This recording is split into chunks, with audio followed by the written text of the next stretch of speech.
الله وبركاته وان سلام يا أصحابتي kanaalka ku taxan waxaan rabaa inaan tuso solution yar oo iska fudud oo mararka qaar aad u baahanayso sababtoo ah anagu imika marka qofkii imkaad wax ka sameynayso kala 10 soo gelinayso kala wax ka sameynaysaa waxba adiga kugu yimaado ka hor yimaado kale si hadhow qofka walaalkaaye ama telefonka isticmaalaya ama computer isticmaalaya kolba wixii aad 10 ka sameynayso ilaa markay ka hor timaado markan oo kale u noqoto in wax uu si arko kale si hadhow ugu fududaato in wixii xalkii keeno sameeyo marka waxaan tusiyaa marka qaar waxa dhacda in gallery-gaaga uu ku soo backup gareysmo sawiraan bir hore gmail-kaaga galay oo wax qaar aad iska delete gareyso kala u baahneenba ay dib kugu soo noqdaan oo marka telefonka aad reset gareyso kale ay dib kugu soo backup gareysmaan oo restore automatic restore kugu furay dadna dib kugu soo backup gareysmaan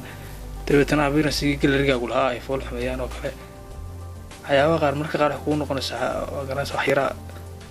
yara kugu adkaado adoonayso sida maxaa keeno kale magaranaysa marka halkan ma yaro dhawid ka tusaya wax soo sii weyn maaha anuu baa iska jeclaystay inaan asxaabta la wadaago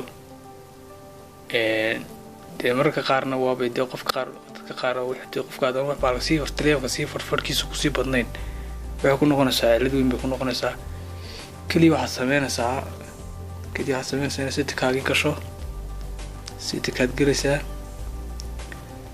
channelkaas tegaysaa waxaad tegaysaa backup resetkaas tegaysaa dabeetana automatic restore-kaas ka xidhaysaa backup my datadan waa iska xidhaysaa labada amka iska xidho may hawshii miyay xalilmin waad ku noqonaysaa gallery-ga waa sidiisii wixii ku jiraan laakiin waxaa iska xidhay in automatic restore-kii martaba uu kugu soo noqdo oo marka imkaad iska nadiifiso oo dib kugu soo noqoto ayaad iska xidhay marka waxaad tegaysaa hadna settingkiiba dib ugu noqonaysaa kaliya waxaad sameynaysaa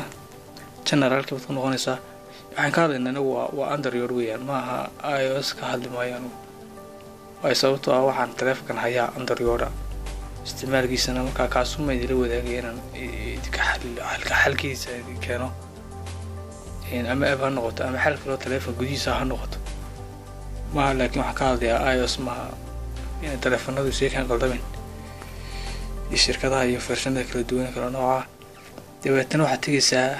application manager-ka tegaysaa Allahumma salli ala Muhammad application manager-ka tegaysaa all baa tegaysaa dabeetana waxaad baaraysaa gallery-ga wataqaanaa sambalkiisu nooca uu eegayaa calaamadiisa dad magacii ka weedo sambalkiisa raadinaysaa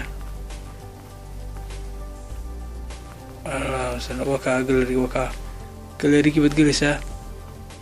maxaad leedahay clear data baad leedahay bas kaliya waa intaa iminka haddaan dib uga soo noqdo gallery-gaygii waa sidii caadiga ahayd aan ku aqaano ii noqonayaa beresiga caadiga haddii sawiraantii intii aan baahnay baa igu jiray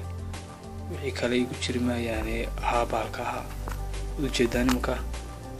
wixii backup ka buuxa xagga hoose ee gallery-ga fool xumeynayay kuma jiraan iminka marka asxaabta aad baa idiin salaamayaa waqtigu haddii wacanaadaan leeyahay walaalkii qornayda leh wali waxaan wanaagsan qof oo wixii u tahay waxaan leeyahay channelka ku taxnaada insha Allah waan soo kordhin doonaa sharaxaanta waxyaabaha kale ee madadaalada channelka waa ka qayb aad baa idiin salaamay. Wassalaamu calaykum waraxmatullaahi wabarakaatuh.